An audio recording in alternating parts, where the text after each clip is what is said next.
Baik, perkenalkan nama saya Maria Immaculata Bubu, NIM 151190111, mahasiswa Universitas Katolik Widya Mandira Kupang, program studi pendidikan kimia semester 4. Pada video ini, saya akan menjelaskan sedikit materi dari mata kuliah Kimia Fisika 2 mengenai pengertian elektrokimia, jenis-jenis elektrokimia, sel volta, sel elektrolisis, perbedaan dari sel volta dan sel elektrolisis, hukum Faraday, dan contoh soal dari reaksi redoks.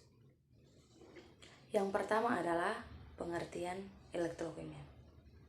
Elektrokimia merupakan ilmu yang mempelajari hubungan antara perubahan atau reaksi kimia dengan kerja listrik yang biasanya melibatkan sel elektrokimia, menerapkan prinsip reaksi redoks dalam aplikasinya.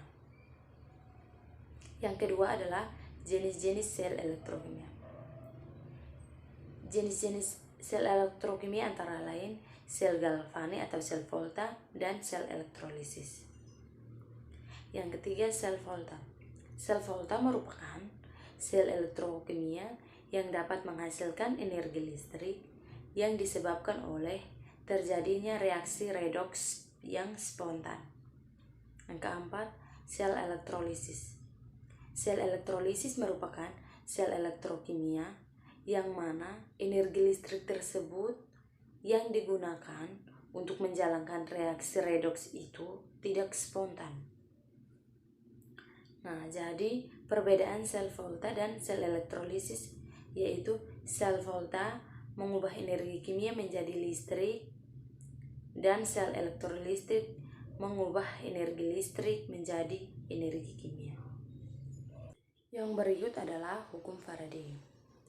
Kita tahu bahwa ada hukum Faraday 1 dan 2. Hukum Faraday 1 bunyinya itu massa zat yang dihasilkan pada suatu elektroda selama proses elektrolisis berbanding lurus dengan muatan listrik yang digunakan, di mana massa zat dilambangkan dengan W dan muatan listrik yang digunakan dilambangkan dengan Q, sehingga rumusnya itu W sama dengan Q, di mana Q turunannya itu sama dengan I kali T, di mana I sama dengan arus listrik dan T sama dengan waktu.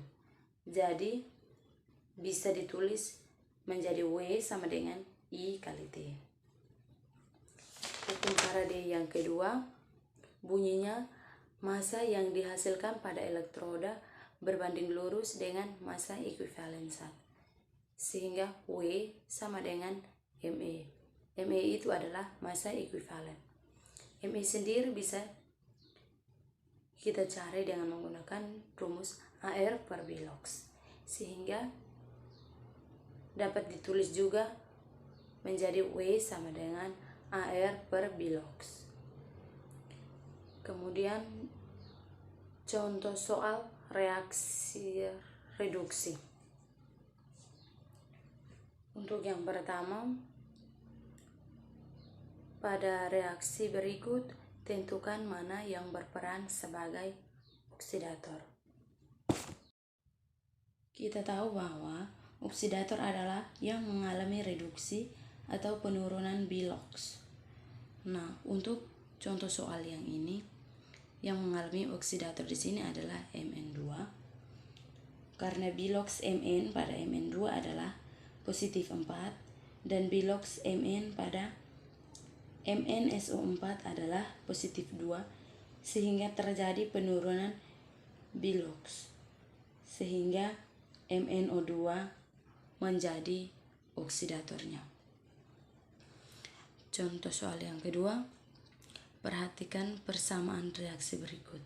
PbO2 menjadi Pb12, C2O4 2- menjadi 2CO2, MnO4- menjadi MnO2, dan Cl2 menjadi 2ClO3-. Dari reaksi di atas yang merupakan reaksi reduksi adalah A dan C, yaitu PbO2 menjadi Pb12 dan MnO4- menjadi MnO2. Hal ini karena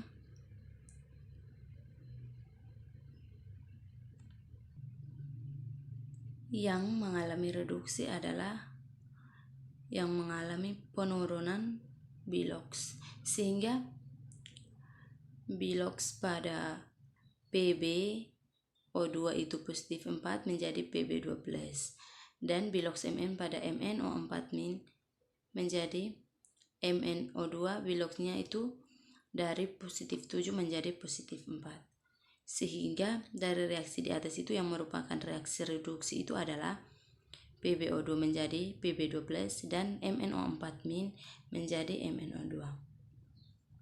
Kemudian yang ketiga, diketahui reaksi AC3H8 tambah BO2 menjadi CCO3 tambah DH2O.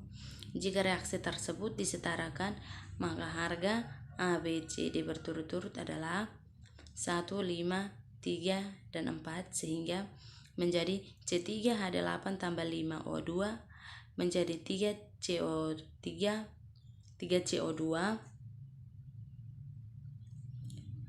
ditambah dengan 4H2O sehingga menjadi setara.